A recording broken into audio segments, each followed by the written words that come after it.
Nabiktima ng basag kotse modus sa parking lot sa San Juan ang isang TV anchor.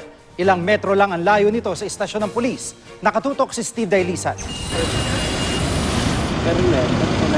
Basag ang salamin sa passenger side, binaklas ang car stereo at half cup ng gulong at natangayan pa ng cash ang van na ito na pag-aari ng TV anchor na si Kirby Cristobal.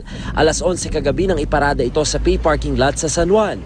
Ang ipinagtataka ni Cristobal, gumagana naman ang car alarm pero bakit walang nakapansin mula sa mga hilera ng tindahan, halos 10 metro lang din ang layo nito sa police station. Dapat sila yung unang mas mabilis makakaresponde kasi malapit lang sila, ilang hakbang lang to. Pero wala wala rin silang nagawa. Aabot sa 200,000 piso ang halaga ng nasira at nanakaw sa van, ayon naman sa pulisya. Lapit lang daw sa police station nyo, tapos wala akong nakarelate, wala akong ako ba? Ang nakakita yung mga nagbabantay dito, yung solo dito, napansin nila. Pero dito sa police, hindi nyo... Hindi po kasi may nakakon sila sa kalsada. Ito na ang pangalawang insidente ng basag kotse sa lugar na ito malapit sa presinto. Kung tutusin, may bantay rin daw ang parking area. Patuloy ang investigasyon ng San Juan Police sa insidente. Steve Dailisa, Nakalerto, 24.